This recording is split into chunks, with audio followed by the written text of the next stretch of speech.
One way to add privacy to your entry door is to use some of the frosted glass options they have.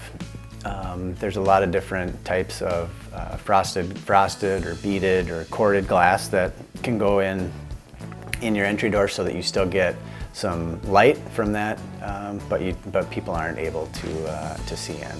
Another way that you can gain some privacy is to do like a third light, which is basically the top third is glass and the bottom is a solid panel. So you're able to, again, get some of that light, but people aren't going to be able to see right into your house.